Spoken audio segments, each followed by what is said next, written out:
Ada buku yang amat sangat baik, judulnya Tarikh Ad-Diyanah Al-Yahudiyah, sejarah agama Yahudi. Di sana diceritakan bagaimana orang Yahudi percaya bahwa nanti di akhir zaman akan datang seorang nabi, dan mereka menyebut dia manakala berperang. Ini Yahudi, ini Bani Ghatafan. Mereka berperang dengan Bani Ghatafan, dan sebelum berperang mereka berdoa kepada Allah, ya Allah, tolonglah kami melawan Bani Ghatafan berkat nabi terakhir yang engkau utus. Sudah datangkah nabi terakhir itu? Sudah. Siapa dia? Muhammad sallallahu alaihi wasallam. Mana buktinya? Husain padri Yahudi, dan dia ingin tahu apakah ini nabi terakhir itu. Dia intip dari balik pokok kurma manakala Muhammad sallallahu alaihi wasallam datang. Tala'al badru alaina. Yang lain menyambut Nabi Muhammad, dia perhatikan dari jauh, dia tengok tanda-tandanya. Selepas itu dia pun datang. Engkaulah nabi terakhir. Asyhadu an la ilaha illallah wa asyhadu anna Muhammadan Rasulullah. Selepas itu Nabi robah nama dia menjadi Abdullah bin Salam. Dia pun masuk ke rumah Nabi. Tak lama selepas itu datang orang Yahudi ramai-ramai. Nabi bertanya kepada mereka, kamu kenal dengan Husain? Kenal. Siapa Husain? Padri kami. Siapa Husain? Anak orang baik. Husain adalah orang baik, anak orang baik, keturunan orang baik. Apa kata Nabi? Husain sekarang ada dalam rumahku dan dia sudah Islam. Apa pendapat kamu? Husain orang paling jahat, anak paling jahat, datuk nenek moyangnya orang jahat, dan dia yang paling jahat di dunia. Kenapa Husain masuk Islam? Kenapa mereka tidak? Karena Husain melepaskan dari segala kepentingan. Sedangkan yang ini masih inginkan kekuasaan, masih inginkan harta benda. Bila aku masuk Islam, nanti aku akan susah, aku akan miskin. Alladzina atainahumul kitab, mereka yang kami berikan Taurat dan Injil, ya'rifunahu kama ya'rifuna abna'ahum. Mereka mengenal Muhammad sallallahu alaihi wasallam sebagaimana mereka mengenal anak kandung mereka sendiri. Nauzubillah, accident, terjadi musibah, hancur muka anak. Lalu kemudian seorang ayah dan bunda datang ke hospital. Kami nak tengok anak kami. Betulkah dia yang kena accident? Nauzubillah. Belum buka wajahnya dah tahu ini anak kami. Dari mana? Dari jari kaki. Buka jari kaki. Ya, ini memang anak saya. Dari mana puan tahu? Dari mana tuan tahu? Ini kaki anak kami. Mereka kenal Muhammad sallallahu alaihi wasallam lebih daripada anak kandung mereka sendiri. Mana bukti? Ketika Nabi Muhammad sallallahu alaihi wasallam dibawa oleh Abu Talib menuju Busra, negeri Syam. Sebelum sampai ke sana, mereka berhenti sejenak. Lalu Bahira keluar. Bahira keluar daripada tempat suci. Bahira seumur hidup tak pernah keluar, dia hanya beribadah saja. Tapi hari itu Bahira datang. Apa kata Bahira? Bertanya kepada Abu Talib, ya rajul, wahai lelaki, siapa anak kecil ini? Kata Abu Talib, ini anakku, hadza ibni. Kata Bahira, kalau betul kitab yang kubaca, ini bukan anakmu. Anak ini yatim, ayahnya dah mati sebelum dia lahir. Kenapa?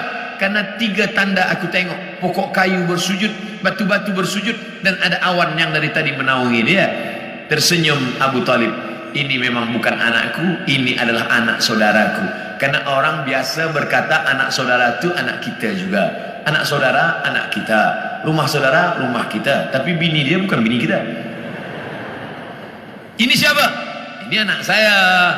Itu kan bukan anak ustaz. Itu kemanakan ustaz, anak saudara? Udah macam anak saya.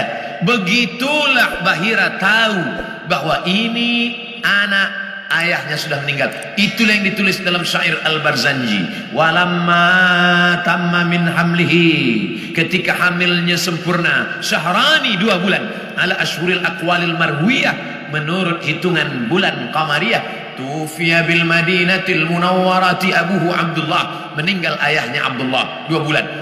Kenapa mereka tahu? Kerana itu tertulis dan dituliskan dalam Al-Quran surat As-Saff, ya'ti mim ba'dismuhu Ahmad, akan datang nabi terakhir nanti dan dia bernama Ahmad. Kenapa yang datang itu Muhammad?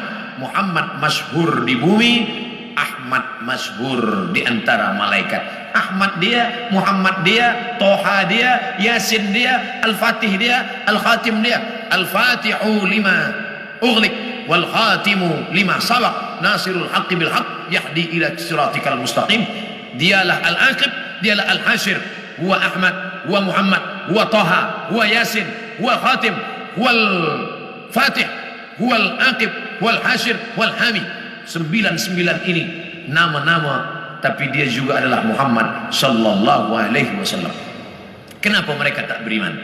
Kerana mereka berkeyakinan yang datang itu keturunan Ibrahim, tapi dari jalan nasab Ishak. Ibrahim punya anak Ishak, Ishak punya anak Yakub.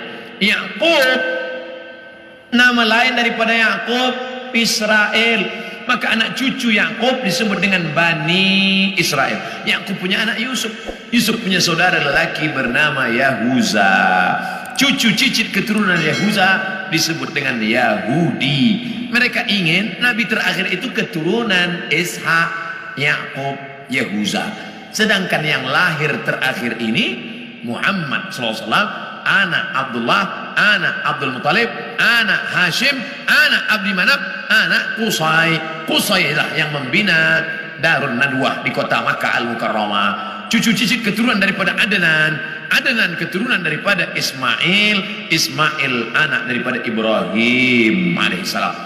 Falamma ja'ahum ma arafu, ketika mereka didatangi, ketika datang orang yang mereka kenal itu, kafaru bih, mereka pun kafir dan ingkar. Padahal beza mereka hanya 2 simpang saja, satu simpang Ishak, satu simpang Ismail. Mereka tak percaya. Bagaimana dengan kita orang Melayu? Andailah orang Melayu tak nak beriman kecuali dengan Nabi Melayu. Aku tak nak Nabi seorang Arab, ingin Nabi yang Melayu, pakai baju Melayu, pakai songket Melayu. Aku Abdul Somad, saya Abdul Somad, tak pernah mempermasalahkan apakah dia datang dari Arab, apakah dia dari Quraisy. Yang penting aku bersyahadat asyhadu an la ilaha illallah wa asyhadu anna Muhammadan Rasulullah. Islam, makna Islam istislam, makna istislam al-inqiyad wa ta'ah, patuh dan taat. Datang dia sami'na wa ata'na. Hari ini semua bumi Melayu bersyahadat, semua mengalahkan Egypt, Mesir. Sampai hari ini Mesir masih ada lagi yang tidak Islam, Arab tapi tidak Islam. Jordania Muslim, tapi Irak masih ada lagi Maronit. Mesir masih ada lagi Koptik. Tapi kita bumi Melayu, kalau sudah disebut Melayu adalah Islam. Melayu tanpa Islam hilang me-nya, tinggal layunya saja lagi. Oleh sebab itu kita bangkitkan izzah ini, kita bangkitkan kekuatan kita dengan tidak memusuhi orang lain. Wa ma arsalnaka illa rahmatan lil alamin. Terbuka, kita tak pernah memusuhi orang lain. Kamu nak beramal, sila beramal. Wala ana abidun ma'abattum wala antum abiduna ma'abud lakum dinukum waliyadin. Kita seperti lebah. Bagaimana lebah? Lebah itu tak pernah makan yang tak baik. Yang dimakan lebah itu hanya manis dari bunga-bunga. Sampai hari ini belum ada lebah guna dadah. 2, yang keluar daripada lebah pula elok-elok saja, yaitu madu lebah. Kenapa saya minum madu penyakit gula, diabetes saya? Yang salah bukan lebah, tukang jual lebah campur gula. Yang ketiga, bahwa lebah hinggap di ranting, tak ada ranting patah. Sampai hari ini lebah hanya membuat sarang di kayu tualang yang besar. Tak ada lebah patahkan ranting. Lebah tahu ini sesuai, ini tak sesuai. Yang keempat, lebah jangan diganggu. Orang Islam jangan diganggu. Bila engkau ganggu sarang lebah, dia akan kejar engkau. Masuk pun engkau ke sungai, dia akan tunggu. Bila engkau tak bernafas, engkau tarik nafas, di situ dia guna, kepala engkau akan bengkak. Hati-hati dengan lebah. Dan lebah ada senjata satu saja. Di ekor lebah ada satu senjata. Lebah tahu, bila aku dah guna ini aku akan mati. Sengatan lebah diguna sekali seumur hidup. Dan kalau dia sudah pakai, orang akan kena, dia pun akan mati. Bagi lebah lebih baik berputih tulang daripada berputih mata. Ini tak betul juga, sebab lebah tak bertulang. Bagi lebah lebih baik mati, tapi mati syahid, iskariman au mut syahidan. Oleh sebab itu berhati-hati. Mathalul mu'minin kamathalin nahli, perumpamaan orang-orang beriman seperti lebah. Lebah, kita gunakan filosofi ini dalam kehidupan kita. Mudah-mudahan kita selamat di awal zaman, selamat pula di akhir zaman, insyaallah.